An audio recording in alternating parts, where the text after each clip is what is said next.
Bismillahirrahmanirrahim. Assalamualaikum warahmatullahi wabarakatuh. Anak-anakku, alhamdulillah pada hari ini kita masih diberikan sehat oleh Allah Subhanahu wa taala.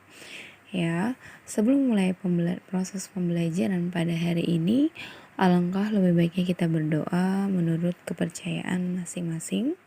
Berdoa dimulai, berdoa selesai. Ya, sekarang kita memasuki materi klasifikasi makhluk hidup. Ya,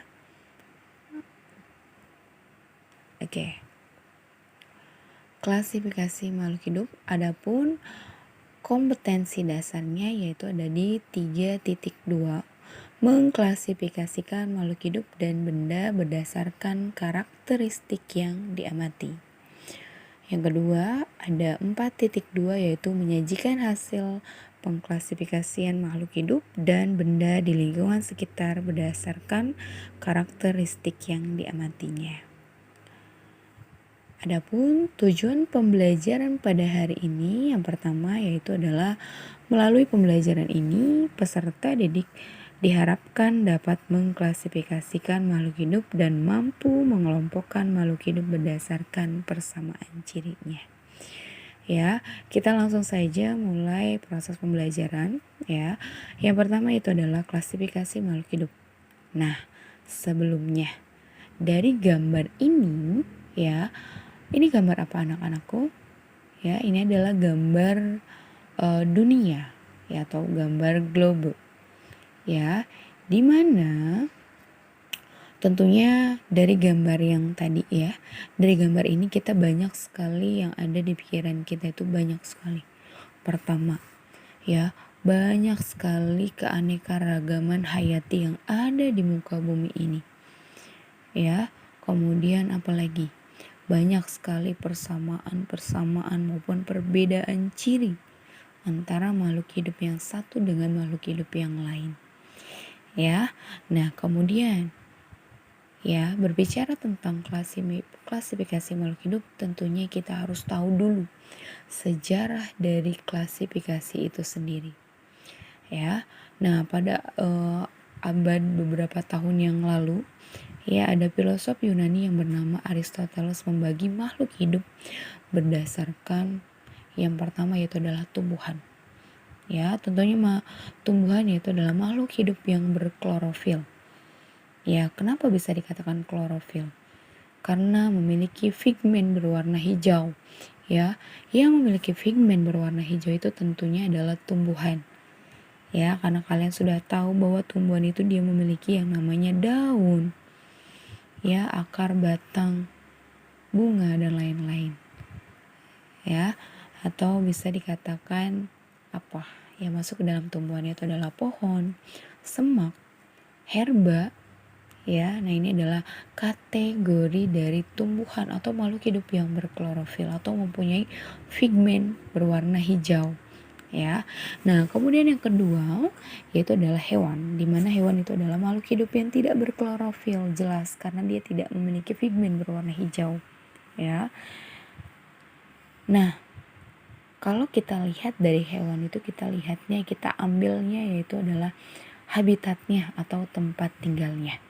Tentunya ada yang hidup di air, ada yang hidup di udara, dan juga ada yang hidup di darat. Ya. Nah, ini anak-anakku. Kalau kita lihat dari sejarah klasifikasinya, ya, terbagi atas 2.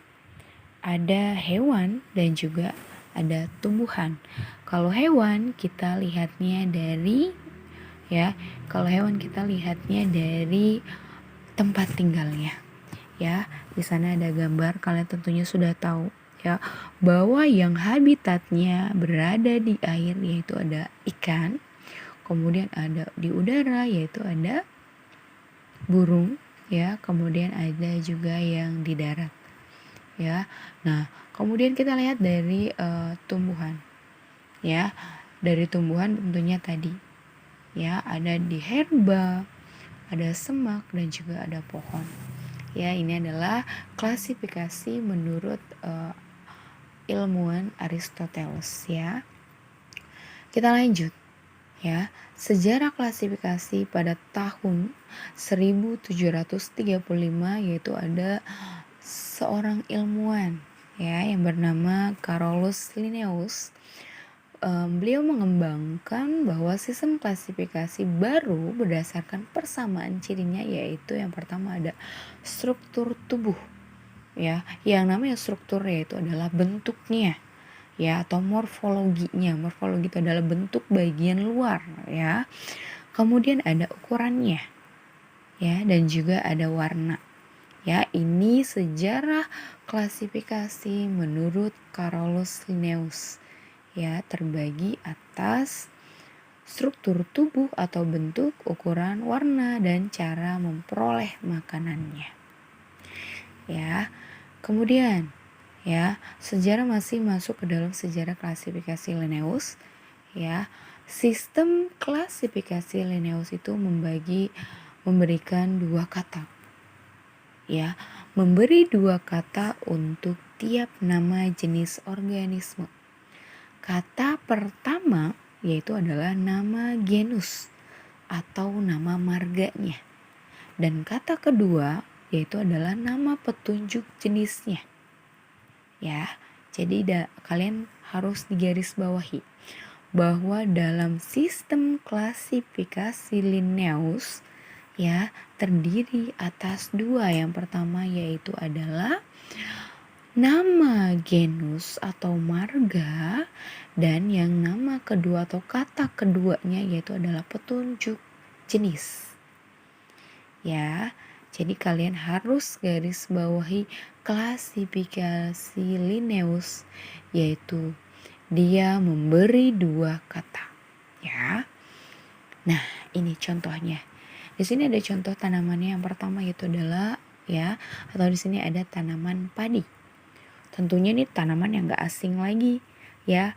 Kalian sering temui di tempat-tempat atau kalian sering temui di rumah kalian gitu, atau daerah rumah kalian ya.